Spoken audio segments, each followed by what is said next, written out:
ಸಾರಾಯಿ ಅಂಗಡಿಗಳು 2 ಇದಾವಂತೆ. ಏನು ಆ ಊರಿನವರು ಮೊನ್ನೆ ಇಬ್ರು ಕುಡಿದ ಅಮಲಲ್ಲಿ ಇಬ್ರು ನೇಣು ಹಾಕೊಂಡಿದಾರಂತೆ.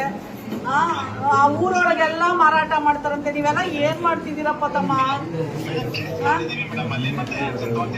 ಏನಪ್ಪ ಕೇಸ್ ಮಾಡಿದೀರಾ? ಅಲ್ಲಿಂದ ಹೆಣ್ಮಕ್ಳು ಬರ್ಬೇಕೇನಪ್ಪ ಇಲ್ಲಿ ಹೇಳಕ್ಕೆ?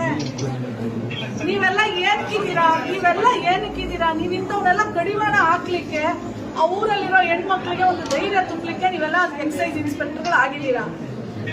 ಇರೋದ್ ಬಿಟ್ಟು ಎಲ್ಲಾ ಜಿಲ್ಲೆಯಲ್ಲಿ ಇವತ್ತು ಬೇರೆ ಸಮಸ್ಯೆಗಳ ಜೊತೆ ಇವಾಗ ಎಂಡ ಸಾರಾಯಿದ ಸಮಸ್ಯೆ ಸ್ಟಾರ್ಟ್ ಆಗಿದೆಯಲ್ಲಪ್ಪ ನನಗೆ.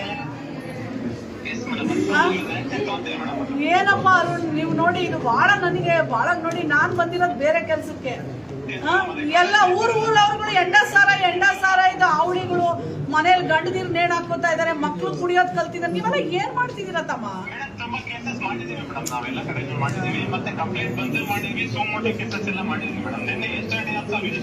ನೋಡಪ್ಪ, ಈಗ ಅಲ್ಲಿ ಇಬ್ರು ಕುಡ್ದಮ್ಮಲಲ್ಲಿ ನೇಣು ಹಾಕೊಂಡು ಸತ್ತಿದ್ದಾರೆ. ಅದಾದ್ಮೇಲೆ ಏನ್ ಕ್ರಮ ತಗೊಂಡಿದ್ದೀರಾ ನೀವು? ಏನ್ ತಗೊಂಡಿದ್ದೀರಾ ಕ್ರಮ? ಏನ್ ತಗೊಂಡಿದ್ಯಾ ತಮ್ಮ ಕ್ರಮ? ಇಮ್ಮಿಡಿಯೇಟ್ಲಿ ಸ್ಟಾಪ್ ಮಾಡಿಸಿ. ಓಕೆ, ಆಯ್ತಪ್ಪ. ಅಲ್ಲಪ್ಪ, ಇಲ್ದೇ ಇರೋದನ್ನ ಸೃಷ್ಟಿ ಮಾಡ್ತೀರಾ ಯಾರಾದ್ರೂ?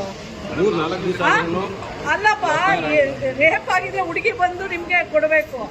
ಕಂಪ್ಲೇಂಟ್ ಮಾಡೋರ್ ಮೇಲೆ ನಿಮ್ಮ ಮೇಲೆ ರೇಪ್ ಕೇಸ್ ಹಾಕ್ತೀವಿ ಅಂತಂದ್ರೆ ಏನ್ ಅರ್ಥ? ಆಮೇಲೆ ಆ ವಿಡಿಯೋ ನೋಡಿದೀರಾ? ಹ್ಯಾಂಡಿಕ್ಯಾಪ್ ಹೆಂಗ್ ಮೇಡಮ್ ಬ್ರೇಕ್ ಮಾಡಕ್ಕಾಗುತ್ತೆ? ಹೋಗಿ ಹ್ಯಾಂಡಿಕ್ಯಾಪ್ ಇದಾರೆ, ಅವ್ರು ಖಾಲಿ ಆಗಲ್ಲ. ಅವ್ರಿಗೆ ನಮ್ತನ ಬರಬಾರ್ದು. ಇಮಿಡಿಯೇಟ್ಲಿ ಸರಿಯಾಗಿ ಕೆಲಸ ಮಾಡಿ ಕಾನೂನು ಪ್ರಕಾರ ಕ್ರಮ ತಗೊಳ್ರಿ.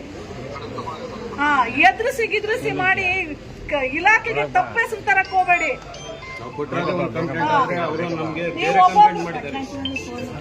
ನೀವು ಒಬ್ಬೊಬ್ರು ಮಾಡೋ ಕೆಲಸಕ್ಕೆ ಇಡೀ ಇಲಾಖೆ ಕೆಟ್ಟ ಹೆಸರು ಬರ್ತೈತಪ್ಪ. ನ್ಯಾಯ ನಿಷ್ಠೆ ಧರ್ಮದ ಪ್ರಕಾರ ಇರ್ರಿ.